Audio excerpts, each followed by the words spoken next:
Only time for Specter Knight. This is my most anticipated one by far. Really love Specter Knight in the game of Shovel Knight. Or I guess Specter Knight is like the character in his own game, but he's also a character in Shovel Knight. But I am very excited for Specter Knight. Teach your enemies the true meaning of fear by threatening to attack at every angle. Specter Knight's swift scythe and a cache of ghastly weapons means that nowhere is safe for foes. So he is high speed, pretty high technique, and then pretty high defense, and then kind of more middling power and range.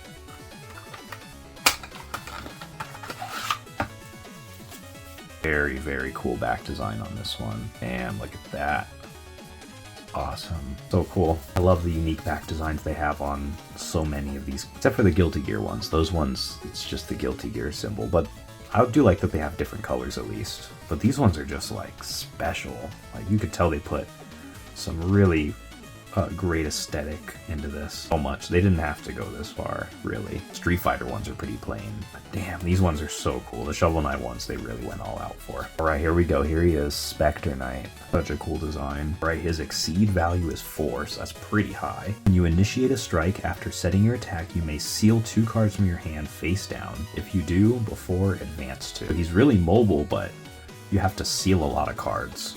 I imagine his other side will probably do something with that. But when you exceed, you may swap all cards in your sealed area with your deck, then shuffle your deck. The cards put into your sealed area are face down. When you set your attack, you may spend 1 gauge. If you do, +1 power, and before, advance 2. That is really neat. Wow, you swap your deck with your sealed area. That's so cool. Very unique, very unique.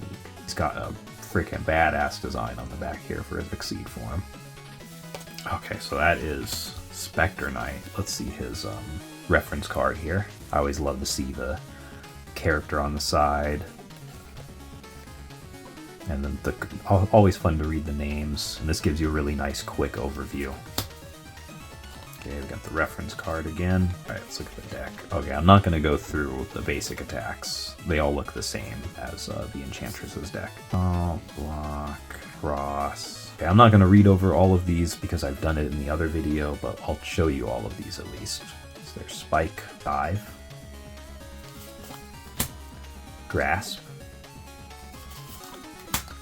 Focus, Assault. Ooh, I do love the illustration on this one. The blue, the impact is really cool looking. Block, also very action-packed, very cool to look at. Cross, Sweep. Okay, here we go. So now we're into the deck. Here is Spider Scythe. So 1 force attack, 1 to 2 range, 3 power, and 7 speed. On hit, push or pull 1, and 1 force attack for the boost. 1 force for the boost. Gathering Darkness. Draw 3 cards, then strike with a card from your sealed area. If you cannot, Wild Swing. Very interesting. We got 2 of those. Just look at that cool ass looking illustration. Alright, we've got Throwing Sickle. This is 2 to 3 range with 3 power and 5 speed. And after, retreat 1 and gain advantage. We have the boost effect Shadow Mirror, advance or retreat 2 or 3. So very mobile. Bounding Soul. 2 range, 4 power, and 5 speed. And then before, if you move 2 or more spaces this strike, +2 power. Then the boost effect Vanish is 2 force. Before, advance 3 spaces if you move past the opponent, +3 armor.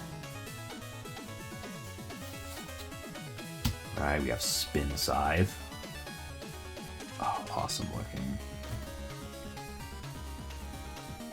Alright, it's a 1 to 2 range with 5 power, 4 speed, and 3 guard.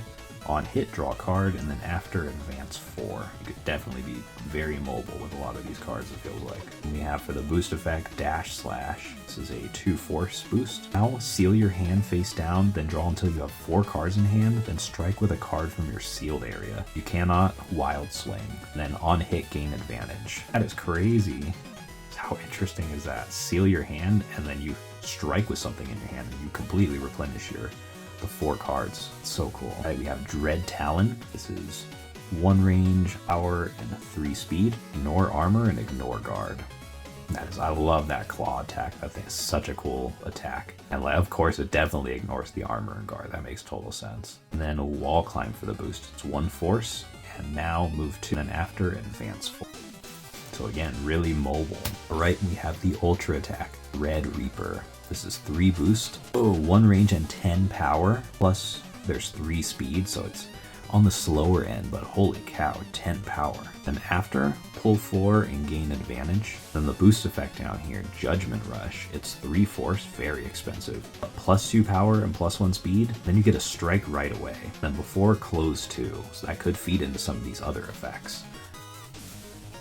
And then the final ultimate, Ultra, we have Barrier Lantern. That is 3. It's going to be 3 gauge to do that, so again, big attack. 3 range, 6 power, and 3 speed. And then look at this, attacks at range 5 do not hit you. Then after, advance or retreat 1. So the boost effect down here from the grave is going to be 1 force, and then now strike with a card from your sealed area. If you cannot, Wild Swing. And then on hit, return this card to your hand. That is really cool. You could basically reuse it. Right, that is Specter Knight. He is awesome. I'm excited to play a Specter Knight. He's so mobile. Then the whole sealing and then switching your deck with your sealed area, that is really interesting. I'm excited. It's going to be interesting to see how these new characters do. All right, that is all of the decks. Really excited to see all these different decks play. I think they all bring something interesting to the table. They all feel very different. Yeah, thanks so much for watching. We'll see you in the next one. Take care.